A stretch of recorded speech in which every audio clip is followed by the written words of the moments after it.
The very moment that Masquerada Songs and Shadows boots up, the music catches your ear and plunges you into the atmosphere of this heavily Venetian-inspired world. After all, the main gameplay mechanic as well as the entire plot of the game revolve around magic Venetian-style masks, or Masquerines as they're called. But can the songs and shadows of Masquerada hold your attention once you delve deeper into its world and gameplay?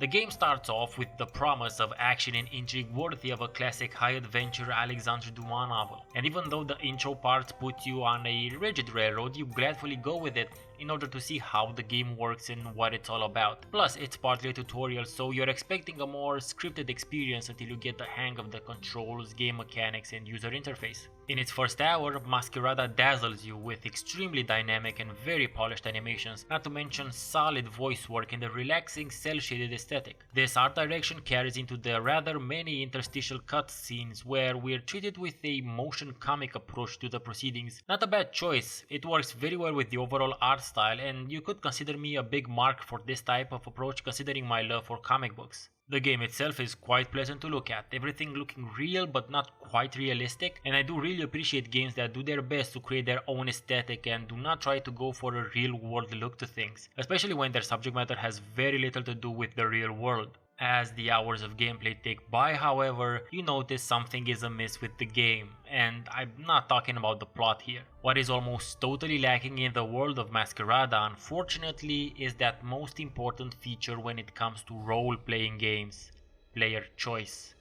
The game works overtime in setting up a very complex world featuring a socially stratified civilization in which the haves and the have-nots are decided not necessarily by the amount of money they have, but instead if they have one or more Masquerines. And while the mystery behind the existence and function of the Masquerines is quite intriguing, there's something missing from the game, something that stops all of the various parts of the world from coming together to form a nice and cohesive whole. You then quickly notice that you're still firmly following the railroad tracks that you started on in the beginning, and there is no way to get off the plot train. That even though well voice acted and written, there is a lot of talking heads spewing backstory dialogue which you can only be a witness to, because you can't answer in any way, your only other choices being to speed through or skip them. Not to mention that you might also spend quite a lot of time reading the oftentimes long codex entries, which again, I haven't.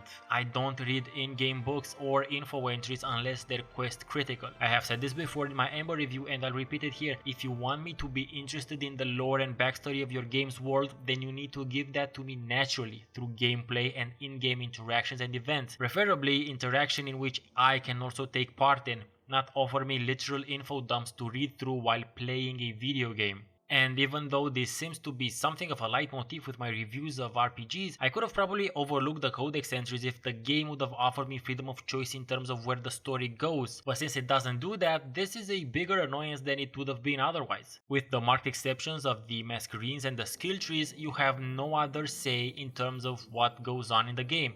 At no point during my 5 hours of playtime was I offered the chance to interact with anyone or anything that wasn't scripted. And considering how much work and attention has gone into it, it's a shame that you can't really be a part of this weird, interesting world. So now let's talk a tiny bit about combat in Masquerada, quite possibly the only way in which you'll be able to interact with things in the world. It's paused real-time combat, and my opinions on the matter have not changed since my Ember review.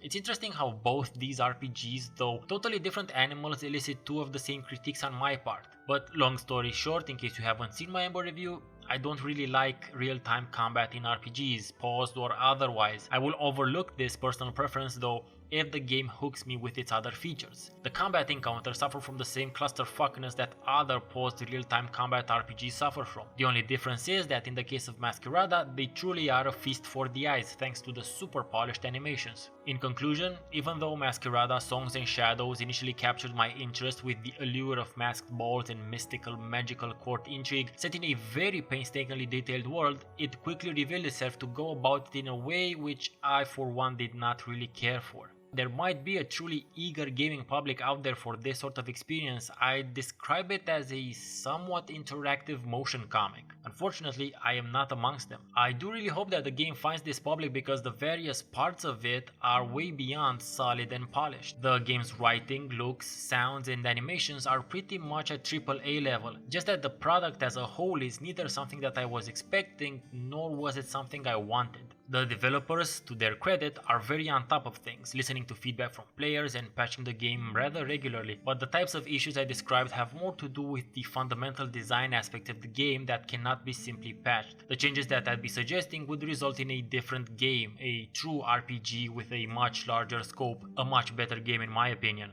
Well, maybe they'll consider hiring me for the sequel.